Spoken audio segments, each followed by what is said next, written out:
Yep. Welcome back, Bob. Jason. Two guys in the outdoors. We've got a show for you tonight. We went through knife sharpening a while back, Yeah. but we never really talked about knives. So what we did is we got all the different kinds of knives that we have and thought we would talk about a few of them. Some of them are store-bought, like these. Some of them are handmade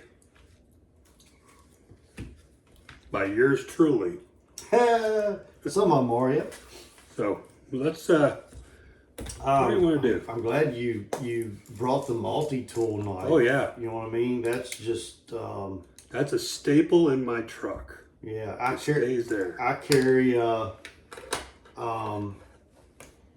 multi-tool on my belt for when my trapping belt. Okay. Because on the trap line you're all the time dealing with traps and snares and you need that multi-tool. So mine's always on my belt. So a great segue into knives, right? Yeah. So let's talk about this just a little bit. So multi-tool. This one actually is a buck. Okay. It's got pliers in it. Okay. It's got two types of knives. A regular knife with a serration on it. And then it's got like a saw type knife. Okay. And then it's got a series of screwdrivers in there and a can opener. Always need a can opener. Always need a can opener. Okay. But the what makes these nice, okay, now these kind of got a little bit of a lock to it. Yeah. It's not the most safest way to do what I just did, but I wouldn't have all this stuff open. It comes in pretty compact. Yeah. Okay, and you can carry it. A bit of advice: don't go out and get the cheap ones. Okay, if you're going to get a multi-tool, get one that's from a reputable manufacturer. Buck makes a good one. Gerber makes a good one. Leatherman. I think Leatherman started that. Yep. Started that way back then. I still got my original Leatherman, I don't. and We were talking about this earlier. That's one of my knives that I lost. I used to carry it with me when I worked as a machinist, and I left it laying somewhere. yeah. But No, where do we want to go next? yeah, great segue in. What can you do with that multi-tool? You can do just about everything. Yeah, I mean, this would be a good survival type knife. absolutely. Can you field dress a deer and skin a deer with that? I don't see why you couldn't. Absolutely, you can. You got a knife for it. Kind of like if we could only have one gun, what would it be? Show, right? We both agreed it was a 12 gauge shotgun. Yeah, if I could only have one type of knife or one type of tool to do knife stuff or whatever, it'd be this. And yeah, that falls into the category of a multi-tool, which has a knife with it. But we're not that daggone picky, are we? It's a knife. Right. It's a tool. All of these knives are tools. Right. So let's go to some different styles, and we're not going to get into kukri versus Bowie versus. No.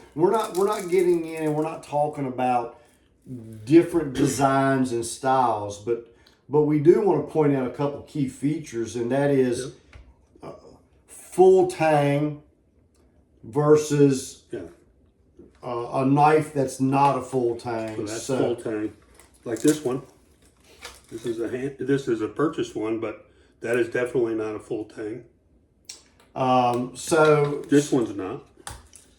Yeah, pull that one out. So what we mean by that is full tang, and I'm gonna try not to cut myself here. Full tang means that the blade and the handle is all one piece. So you can see this steel from the blade runs all the way through the handle, and on this particular knife here of Bob's, it's inserted into the wood of the handle, and it's not what we call a full tang. So, you know, full tang knives are more durable. You know, we can take a chunk of wood or a wooden mallet and split firewood, kindling with a full tang knife. Typically, they're just stronger, more durable knives. So, if you abuse knives, if you're in a survival camping situation, you're probably going to want a medium to a large knife with a full tang. Don't you agree, Bob? No, I agree wholeheartedly.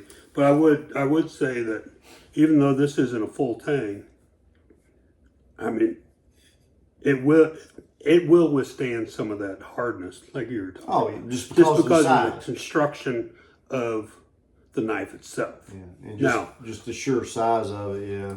you know, if you're talking about, you know, something like this, okay, so that's not a full tang, okay? That's not going to take the beating, No, but it's not what it's intended for, no, absolutely. right? And all the knives, each knife will have some things. Some of them are just universal, just general knives, and some of them have specific things that they're supposed to do. And let's face it, with you know, with this show, we just want, you know, our viewers to understand it's more to a knife than just its looks and sharpness, right? Because we all fall guilty of, Ooh, that looks cool. that looks cool. That thing, Like that one over there you got right there with that's nice. almost a pearl handle. Yeah, and it's a Damascus, you know, a Damascus blade. You know, that's cool. It does have a full tang. Looks You like know. it's got a Colt 45 handle on it. Yeah, so so just to understand, there is a difference between knives. You know, yes, looks and feel for the consumer is awesome, but just to understand that, you know, and let's talk about it.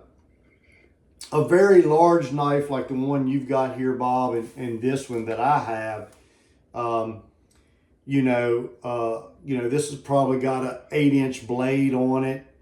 You know, this is not going to be very user friendly for skinning a squirrel. No, You know, but it's a good camp knife. Yeah, you know, it's not a good deer skinning knife, although it can be done. But just remember that the larger the knife, the harder it is to do intricate skinning, deboning, or carving, or whatever you're doing with your knife, right? That's why you'll see specialty knives like this. Okay. Now, do you have to go out and buy these knives, these special knives? And I'm sure you guys all heard, you know, gotta have a gut hook knife. Yeah. Okay. You know what? I've got these, never used them. Even with with the deer that I've done, I've never used them. Because it's just as easy with something like that. Yep.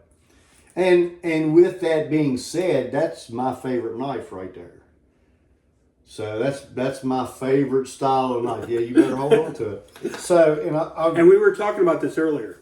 So he likes these pocket knives. This is exactly like the one he's got there. Okay. Same manufacturer. This is a Case. Yeah. This is actually a Case Muskrat. It has 2 identical blades. And if you're a trapper or you know a trapper, they probably carry one of these because the blades are very, very thin, somewhat flexible, and it's a small knife for doing intricate, detailed skinning of fur bears. And I'm a trapper, and anyway. Now, is that your general purpose knife? This is one of two. I've got a knife identical to this one. This is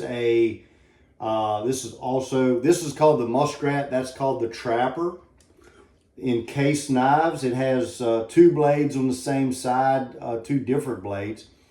But both of these knives are my go-to knives. Okay. These are my everyday carry knives, and the reason is, I have multiple blades.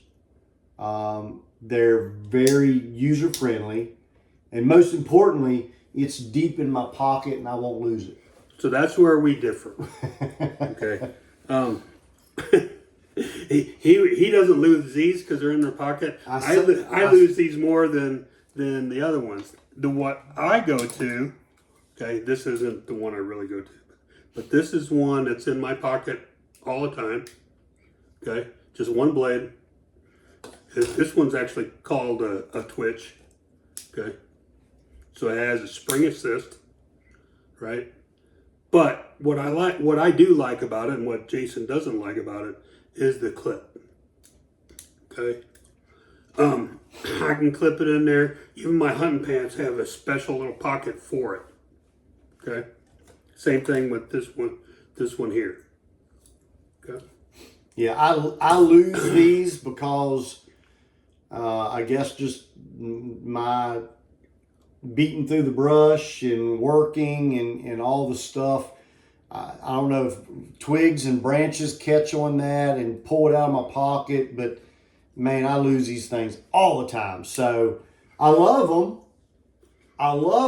but I can't keep putting money into them because I lose them. So, but knock on wood, I haven't lost any yet. So yeah, I hope you don't. No, I take that back. I did lose one, but it wasn't because it fell out of my pocket. I left it somewhere. There you go. There you go. All right. What else we got here? So let's recap. I think most people, an everyday carry knife, my opinion, is a smaller knife that'll fit in the palm of your hand, fits in your pocket easily. It's needs to be sharp. It's small to where you can do detailed work with it. Skin a squirrel, skin a deer, carve, cut rope, do whatever you need to do. But there are times that you've got to have a larger knife. What I call a camp knife, a knife that you're using for different purposes. And you can get the store bought ones, and they're not bad. Absolutely. Okay, as long as you stay with a good brand. I mean, if you buy the no name brand, yeah, it's not going to have as good a steel in it. But Gerber's a pretty good name. Okay. Or you can spend some high dollars. I didn't spend the high dollars on this. I just have a friend. Okay. But yeah, get what you can afford always, right? Yeah. But just like we say with your optics, you really want to spend some money on good glass. Yeah. Here, you want to spend money on good steel, because it's how buy once, cry once sort of thing. Yeah. Now, am I saying go out and spend $400 on a knife? No, I'm saying this one right here. I think it was like $65, and it's not a bad knife. Nope. Okay, for a camp knife. And you see that it's got a little more size to it. Mm-hmm. Here's my opinion. I think everybody's got opinions, and then we're gonna wrap this video up because we're gonna stretch it out there. We can talk about knives and guns all night long. My opinion, I think I need 3 knives, right? I want a a small everyday carry pocket knife. Yep. I think everybody needs a multi-tool. Yep. And I think everybody needs a larger knife for that survival camping type of work that these small knives can't do. That's my opinion. And you can get into these 3 knives, and I picked the ones that you can purchase. You could probably get to these 3 knives together for under $150. Yeah. For sure. Yeah. Okay, yeah, I'm sure you can probably get all 3 of them under 100. Just be careful. The reason why I say that is if you've got a cheap knife here, it could bend on you. Okay, it could break on you. That's dangerous. Same thing with multi-tools. You get the cheap ones. Okay, they're going to break on you when you're using it. Okay, you're going to get hurt. And the same thing with these bigger knives. Okay, so you got to think safety as well. Okay, but Absolutely. I think some of them knives need to stay here. Well, maybe not tonight. So that's our spiel on knives. Let us know how we did. If you got any comments, a lot of you do leave comments. I appreciate all that, and we do answer them. Subscribe, like this video. I haven't said this in a long time. No. Subscribe, like this video, and give us some feedback on what you think. So Always keep it simple. Get out in the outdoors. having fun.